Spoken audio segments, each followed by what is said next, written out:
کمک داور ویدئویی یا حروف والی، خیبر بزرگترین قربانی. در مورد VAR صحبت‌های زیادی شده، از تاریخچه، نحوه ورود به فوتبال، اهداف و وظایفش، اما مبرهنه که این فناوری هنوز برای برقراری عدالت در کل فوتبال دنیا فاصله زیادی داره. تصمیم‌های سلیقه‌ای، جانبداری، شرط‌بندی و چند مورد دیگه اجازه نداده که کمک داور ویدئویی آنگونه که انتظار میرفت در مستطیل سبز مفید باشه،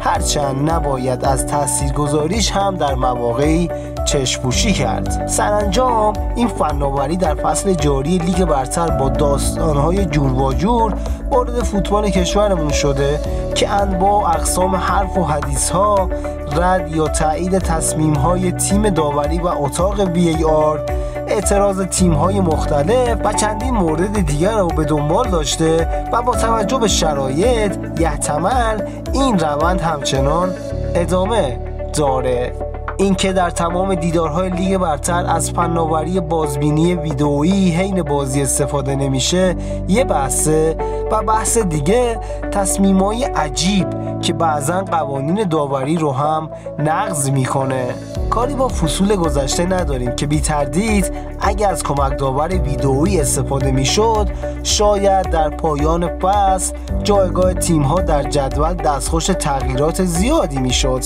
اما اگه این فصل VAR به درستی و در همه دیدارها حضور داشت الان هم جایگاه تیم‌ها خیلی فرق میکرد. در این بین تیمی که به گواه کارشناسان خیلی از VAR خیری ندیده خیبره و این موضوع در چندین دیدار از جمله استقلال، پرسپولیس، سپاهان، چادرملو، ذوب‌آهن و چندین بازی دیگه اشتباهات فاحش رخ داده که داور ندیده و اتاق VAR هم اونا رو دیده اما تصمیمات داور رو تایید نموده.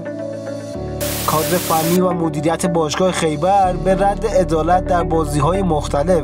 با وجود VAR بارها اعتراض داشته که این موضوع بدون تهدید و بی‌احترامی بوده، اما همچنان شاهدیم که برخی‌ها بی‌اعتنا به اشتباهات کار خودشون رو انجام میدن،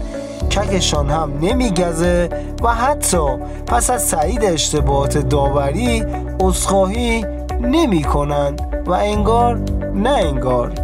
بی تردید اگه عدالت در بازی‌های تیم لرتواران رعایت میشد الان جایگاه خیبر در جدول رده‌بندی به مراتب بهتر بود، اما چه کنیم؟ بگذریم بهتره.